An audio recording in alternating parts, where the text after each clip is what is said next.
साथियों, आज हम बात करेंगे एप्लानेशन टोनोमीटर के बारे में। एप्लानेशन टोनोमीटर होता कैसा है और उसका इस्तेमाल कब कौन से पेशेंट के लिए करनी चाहिए और क्यों करते हैं। तो चलिए हम पहले एप्लानेशन टोनोमीटर के बारे में जान लेते हैं। एप्लानेशन टोनोमीटर से हम किसी भी पेशेंट का आईओपी चेक करते हैं। आईओपी का फुल फॉर्म होता है इंट्राओक्यूलर प्रेशर और ये नॉर्मल रेंज होता है 10 से लेकर 20 तक।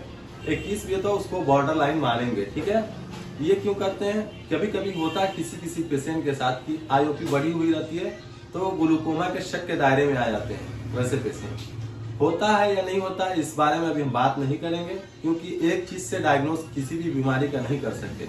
इसके लिए सिर्फ आईओपी ही नहीं, इसके अलावा पेरीमेट्री वगैरह करा करके चेक कर सकते हैं पेशेंट को। सिर्फ आईओपी की वजह से हम इंट्राओक्यूलर प्रेशर की वजह से हम किसी भी ग्लूकोमा को डायग्नोस नहीं कर सकते। चलिए चलते हैं, पहले हम दिखाते हैं आपको एप्लानेशन टोनोमीटर कैसा होता है। तो एप्लानेशन टोनोमीटर जो है एक स्लिट लैंप की तरह होता है। इस स्लिट लैंप में अटैच होता है, ठीक है। ये आप दिख रहा होगा आपको सामने में, ये स्लिट लैंप है।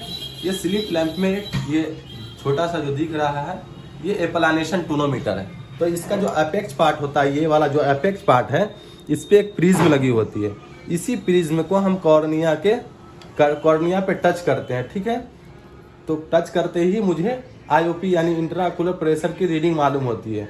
लेकिन इसको करने के लिए दो तीन तरीके को इस्तेमाल करें। सबसे पहले जब हम एप्लानेशन टोनोमीटर से किसी भी पेशेंट का आईओपी चेक करेंगे तो सबसे पहले हम उसके कॉर्निया को यानी उनकी आंखों को एनेस्थाइज कर देंगे जाइलोकेन या पाराकेन के जरिए।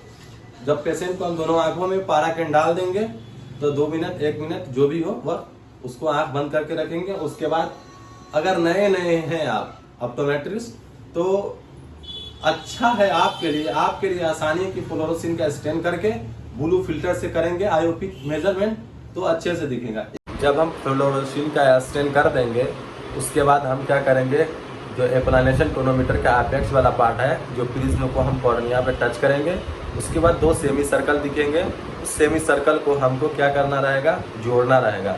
जो आपको 3rd नंबर पे दिख रहा होगा उस तरह जोड़ेंगे। उसके बाद क्या होता है कि एप्लानेशन टोनोमीटर में जो मीटर होता है, जो 0 पर कर करके हम उसके बाद मेजरमेंट करेंगे। जितना अगर आया, सपोज 1 आया या 2 आया, तो उसको हम 10 से मल्टीप्लाई कर देंगे और जितना आएगा वो हमारा इंट्राओक्यूलर प्रेशर होगा। यहाँ